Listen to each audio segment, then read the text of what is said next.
L'origine de la vie sur Terre est un des plus grands mystères de la science d'aujourd'hui.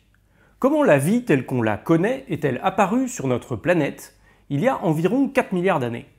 Par quel processus est-on progressivement passé d'un monde inanimé aux premières manifestations du vivant? Dans cette quête scientifique, il y a une hypothèse qui a gagné de plus en plus de crédibilité au fil des décennies, celle dite du monde ARN. Selon cette hypothèse, ça n'est pas le fameux ADN, mais bien son cousin, l'ARN, qui aurait été à l'origine de tout. Aujourd'hui, on va examiner ce qu'est exactement cette hypothèse, et ce qui fait que beaucoup de scientifiques la trouvent plutôt convaincante. Mais on verra aussi les difficultés qu'il reste à surmonter si l'on veut se persuader que l'ARN est véritablement en quelque sorte le chaînon manquant dans notre compréhension des origines de la vie.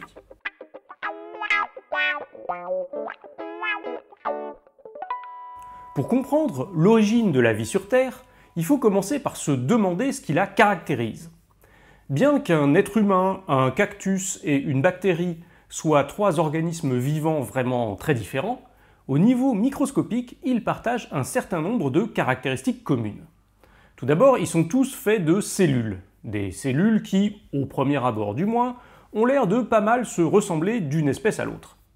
Et dans ces cellules, on retrouve systématiquement deux ingrédients essentiels, des protéines et de l'ADN. Le couple ADN-protéines est vraiment le trait commun à toute la vie sur Terre, des plus petites bactéries aux plus grands des mammifères.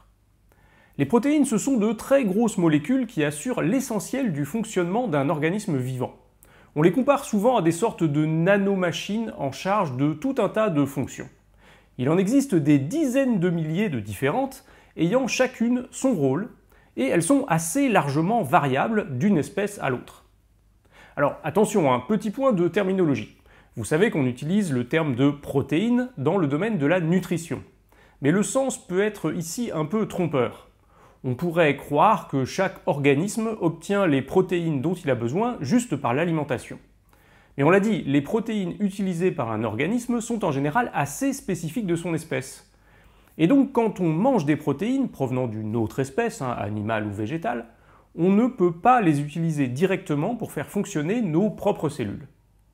Ces protéines sont donc d'abord réduites en briques élémentaires, les acides aminés, qui vont être ensuite recyclés et assemblés de façon bien précise pour construire nos propres protéines.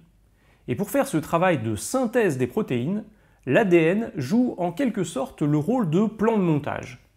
Il stocke en effet les instructions d'assemblage sous la forme de ce qu'on appelle l'information génétique. Et pour schématiser, on peut dire qu'un gène, c'est un segment d'ADN qui correspond au plan de montage d'un type de protéine donnée. C'est pour ça que l'ADN est si important et détermine autant le fonctionnement d'un organisme. Nous avons ainsi des milliers de gènes pour permettre la synthèse des milliers de protéines différentes dont nos cellules ont besoin pour fonctionner.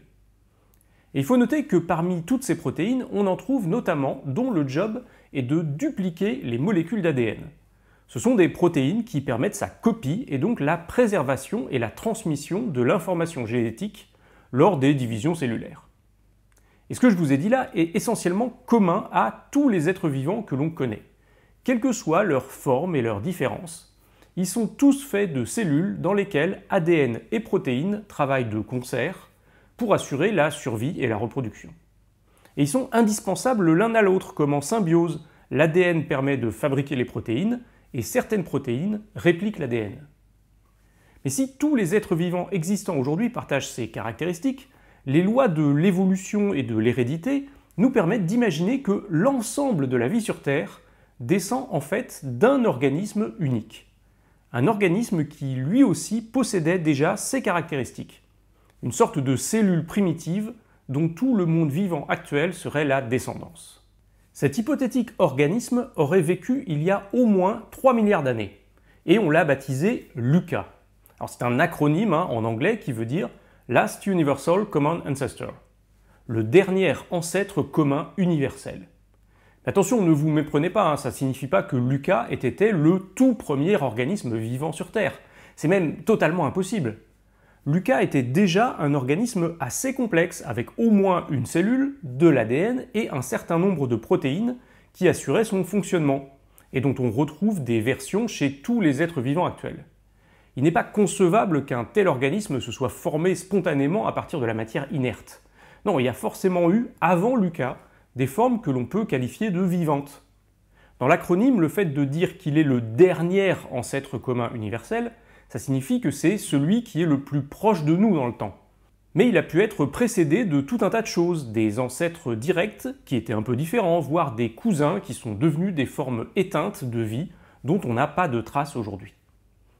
La question importante, c'est donc de comprendre comment on est passé de la matière inerte, non vivante, à Lucas. À quoi ont pu ressembler ces premières formes de vie intermédiaires qui ont fini par déboucher sur notre ancêtre commun universel, avec son ADN et ses protéines. Et l'hypothèse du monde ARN, c'est l'idée selon laquelle les premières formes de vie étaient beaucoup plus simples que Lucas. Elles n'avaient pas d'ADN, pas de protéines, mais seulement de l'ARN. Et pour comprendre cette idée, il va falloir se pencher plus précisément sur le fonctionnement de la machinerie cellulaire.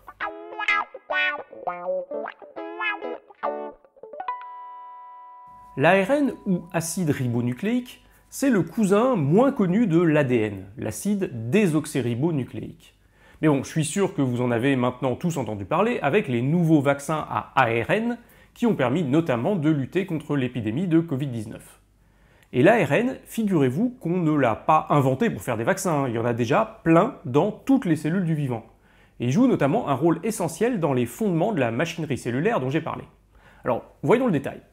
Je vous ai dit que l'ADN servait de plan de montage pour la synthèse des protéines. Mais ça ne se fait pas directement. En pratique, l'information contenue dans un morceau d'ADN est tout d'abord recopiée sur de l'ARN. C'est le fameux ARN messager, qui sert de porteur intermédiaire de l'information génétique. Ensuite, le brin d'ARN est en quelque sorte lu par un complexe qu'on appelle le ribosome, et qui va se charger d'assembler un par un les acides aminés selon les instructions contenues dans la séquence, pour fabriquer la protéine correspondante au gène concerné. On dit alors que ce gène est exprimé. Alors je schématise un peu, et il faut savoir que l'ARN a aussi d'autres usages. Mais le plus connu est celui-là, servir de support intermédiaire de l'information génétique lors de l'expression des gènes et la synthèse des protéines. Chimiquement, l'ARN ressemble beaucoup à l'ADN, on verra tout à l'heure. Et il a, tout autant que l'ADN, la possibilité de stocker de l'information génétique, des gènes. Et donc on peut se demander, et s'il avait été là avant l'ADN dans l'émergence de la vie sur Terre? Ça serait pas absurde? Mais l'hypothèse du monde ARN va même plus loin. Son idée est que non seulement l'ARN aurait précédé l'ADN, mais il aurait aussi précédé les protéines. Dans le monde ARN, ce dernier aurait joué les deux rôles, à la fois support de stockage de l'information génétique à la place de l'ADN, et constituant de base des nanomachines à la place des protéines. Il faut dire qu'un brin d'ARN possède des capacités qui rappellent un peu celles des protéines. Il peut notamment se replier sur lui-même pour adopter certaines formes, et se lier à toutes sortes de molécules. De cette façon, il peut faciliter certaines réactions chimiques entre des molécules qui viendraient se coller à lui. Faciliter une réaction, c'est ce qu'on appelle en chimie faire de la catalyse. Ça consiste à rendre possible une réaction qui autrement serait impossible ou du moins très lente. La catalyse des réactions chimiques est absolument indispensable à tout ce qui se passe dans un organisme vivant. Et c'est un rôle qui est aujourd'hui tenu par une famille de protéines extrêmement importante, les enzymes. Et tout semble montrer que l'ARN pourrait lui aussi jouer d'une certaine façon le rôle des enzymes, tout en assurant déjà celui de l'ADN. Mais pour s'en convaincre, il faut creuser les différences de structure entre ces deux molécules pourtant si proches. Parlons un peu du détail de la chimie de ces molécules complexes que sont l'ADN et l'ARN, car c'est réellement fascinant. Tout d'abord, ce sont tous deux des polymères, c'est-à-dire de très longues molécules formées comme une longue chaîne à partir de la répétition de briques élémentaires accrochées les unes aux autres. Les polymères sont partout dans notre quotidien. Par exemple, ce sont eux qui constituent les matériaux plastiques. Prenez ce qu'on appelle le polyéthylène. C'est une longue chaîne qui consiste en la répétition, un très grand nombre de fois, d'une brique élémentaire qui est l'éthylène. L'éthylène est une molécule très simple, on appelle ça un monomère.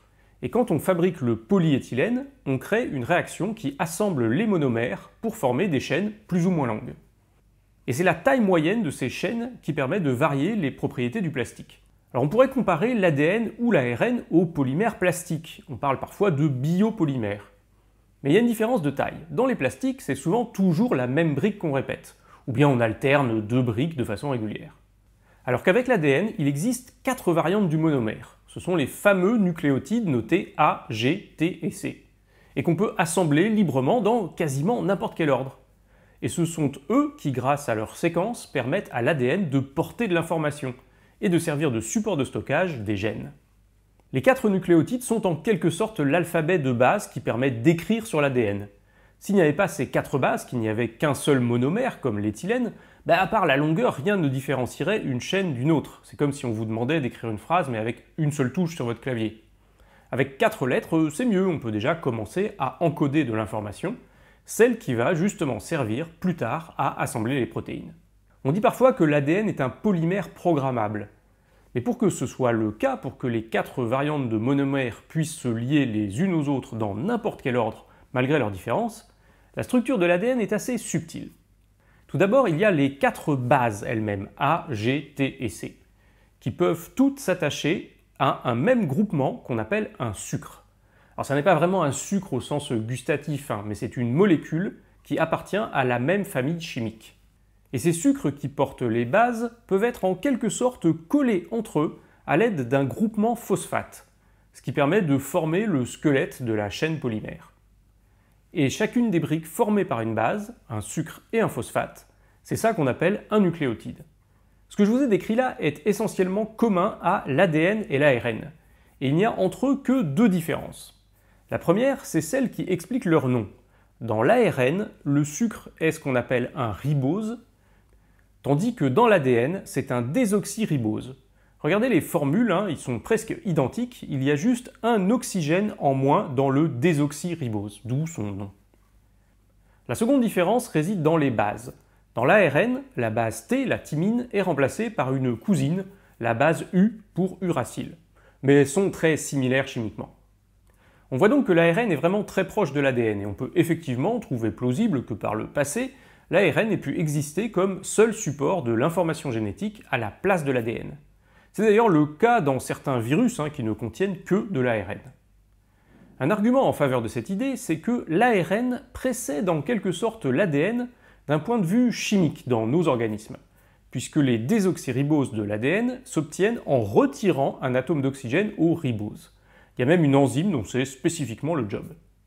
D'ailleurs, cette modification n'est pas juste pour faire joli, elle a une vraie fonction, car cet atome d'oxygène est en quelque sorte un point faible de l'ARN, son talon d'Achille.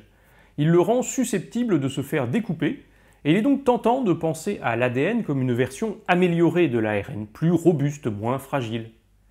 En conclusion, on voit que l'ARN possède effectivement toutes les qualités pour avoir été un précurseur de l'ADN.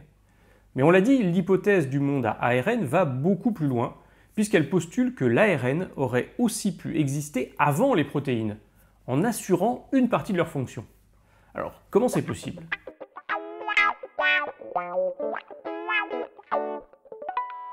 On l'a dit, pour que l'ARN puisse prétendre à avoir précédé non seulement l'ADN, mais aussi les protéines, il faut qu'on prouve qu'il était capable de faire au moins une partie du travail des protéines. Or, parmi leurs fonctions cruciales, beaucoup de protéines fonctionnent comme des nanomachines qui vont découper, assembler, lier entre elles d'autres molécules. Et toutes ces fonctions peuvent être vues comme des réactions chimiques qui spontanément ne se produiraient pas, mais qui deviennent possibles grâce à des protéines qui les catalysent. Or, on a découvert il y a plusieurs dizaines d'années que l'ARN peut justement, lui aussi, jouer le rôle de catalyseur de certaines réactions. Ça n'est pas inconcevable comme idée, avec sa forme et toutes les liaisons que ces bases peuvent former, l'ARN peut permettre d'améliorer la façon dont des molécules se présentent les unes aux autres, leur orientation, et les forcer en quelque sorte à réagir entre elles, produisant un effet de catalyse. Et on connaît d'ailleurs quelques enzymes qui ont un rôle dans des organismes vivants et qui ne sont pas faites de protéines mais d'ARN. On appelle ça des ribozymes. Alors il n'en existe pas beaucoup à l'état naturel, mais on a su depuis en fabriquer d'autres in vitro, ce qui montre de façon convaincante que l'ARN peut bien jouer le rôle d'enzyme, même s'il le fait moins efficacement que des protéines. En support de l'idée que l'ARN a précédé les protéines dans leur fonction, il y a aussi un indice très important, le ribosome. Souvenez-vous, le ribosome, c'est cette structure que l'on retrouve chez tous les organismes vivants qui va lire l'ARN et synthétiser les protéines en assemblant des acides aminés. C'est l'usine des protéines. Alors logiquement, on pourrait penser que le ribosome soit lui-même fait de protéines. Eh bien, figurez-vous que ça n'est pas le cas. C'est un complexe formé d'ARN en son cœur et qui se trouve plus ou moins entouré de protéines. Et il semble que la fonction la plus essentielle du ribosome, former les liaisons entre les acides aminés, soit justement assurée par sa partie ARN. Tout ça laisse penser que l'ARN situé au cœur du ribosome est une sorte de vestige de l'époque où lui seul faisait le job. Et cela nous indique comment le monde à ARN aurait pu transitionner vers celui qu'on connaît aujourd'hui, d'abord avec des assemblages d'ARN et de protéines, qu'on appelle des ribonucléoprotéines, avant de laisser le rôle principal aux protéines. Cette transition du monde à ARN vers celui qu'on connaît aujourd'hui aurait été en somme un effet de sélection naturelle. L'ADN stocke l'information de manière plus robuste, les protéines catalysent de façon plus polyvalente et plus efficace, et l'ARN leur aurait donc laissé progressivement sa place pour assurer ces deux fonctions. On a donc un certain nombre d'arguments qui nous convainquent que l'ARN a pu précéder et jouer à la fois le rôle de l'ADN et celui des protéines. Mais pour complètement embrasser l'idée du monde à ARN, il reste un truc de taille à démontrer. Qu'il puisse être effectivement le chaînon manquant qui sépare le monde inerte du monde vivant.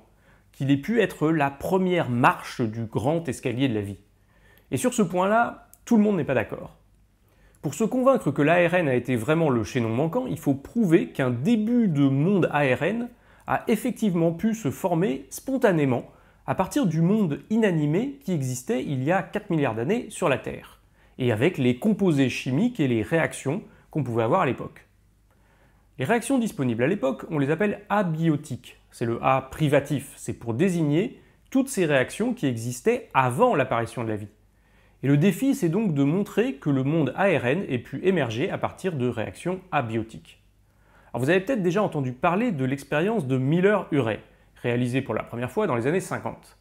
Elle consiste à mélanger un certain nombre de molécules dans de l'eau en présence des gaz qui existaient dans l'atmosphère il y a 4 milliards d'années et à envoyer des éclairs.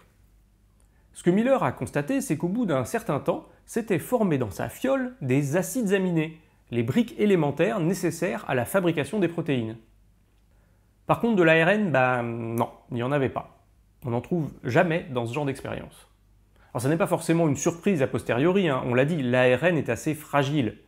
Sauf qu'on n'a même pas trouvé de nucléotides, les monomères correspondant aux 4 bases. On a juste trouvé des acides aminés.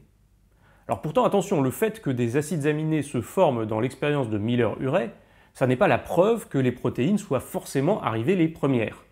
Mais pour solidifier l'hypothèse du monde à ARN, il faudrait montrer, par exemple, que l'ARN avait au moins une petite chance de se former spontanément, vu les ingrédients et les conditions qui régnaient à l'époque.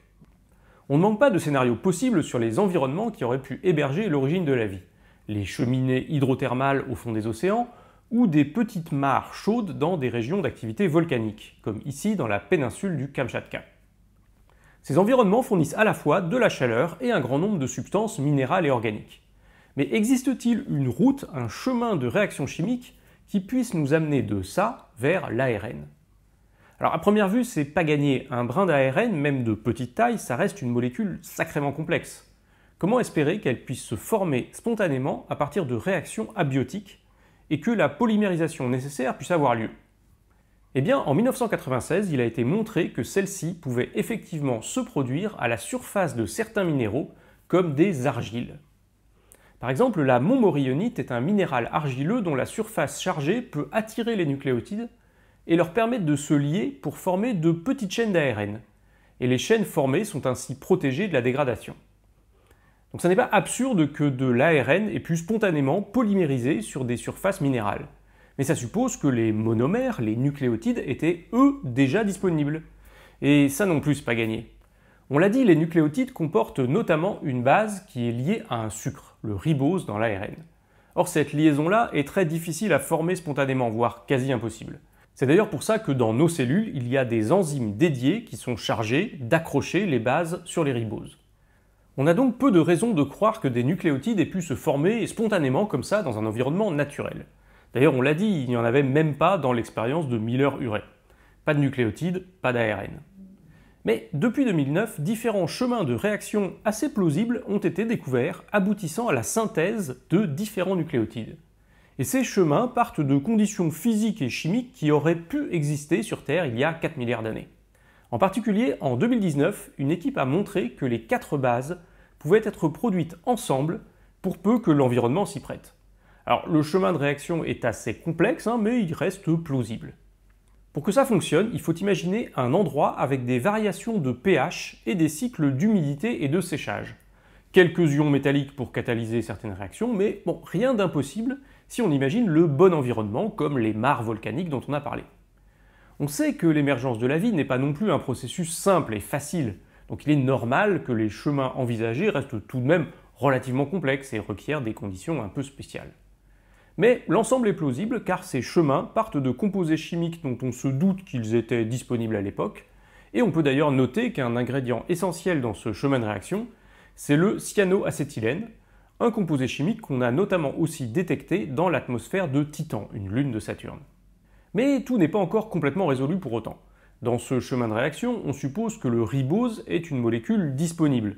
Or, on ne s'est pas encore complètement convaincu qu'il était possible de former du ribose de façon spontanée. Mais il y a de bonnes pistes. On sait que le ribose se synthétise à partir de précurseurs comme le glycoaldéhyde, une molécule organique qu'on a pu détecter dans des protoétoiles et dans certaines glaces interstellaires. Et là aussi, un minéral particulier, l'hydroxyapatite, aurait pu servir de substrat. On voit donc que peu à peu, une partie des trous finissent par être comblés pour imaginer comment de l'ARN ait pu émerger à partir de conditions primitives et de réactions abiotiques, sans avoir besoin de faire intervenir trop d'étapes improbables. Alors, admettons qu'on puisse former de l'ARN de façon spontanée, du moins des chaînes d'ARN pas trop longues. C'est bien, mais on n'est pas encore à un stade qui permette de dire que ça y est, la vie a émergé. Pour ça, il manque une étape critique. Montrer que l'ARN peut se répliquer, et surtout s'auto-répliquer, ce qui est une caractéristique essentielle du vivant.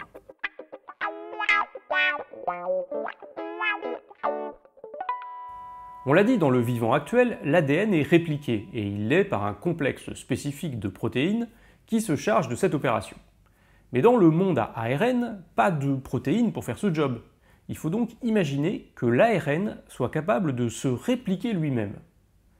Il existe aujourd'hui plusieurs hypothèses dans cette direction. Alors le Graal, ça serait de découvrir une séquence capable de répliquer n'importe quelle autre séquence, y compris elle-même.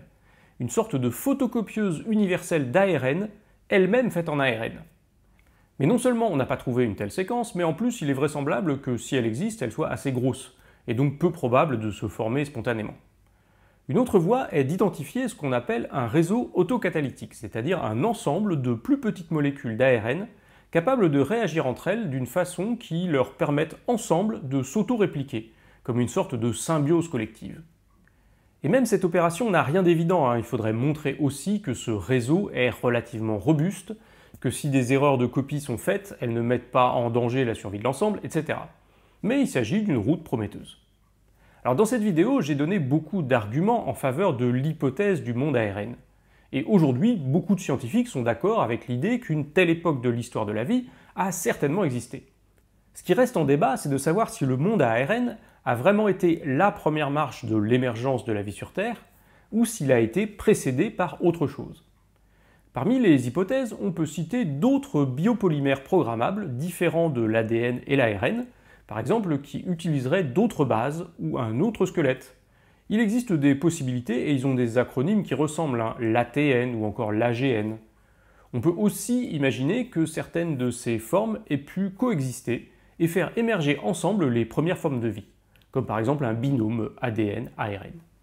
Avant d'élucider les origines de la vie sur Terre, il reste donc encore du travail et nous en sommes limités à imaginer des chemins de réaction plausibles puisqu'on ne pourra jamais retourner sur place pour vérifier. Mais les recherches avancent et nous offrent de plus en plus de solutions crédibles pour résoudre ce grand mystère. Merci d'avoir suivi la vidéo, n'hésitez pas à rejoindre la communauté Discord de Sciences Étonnantes, le lien est en description, et moi je vous dis à très vite pour une nouvelle vidéo. À bientôt.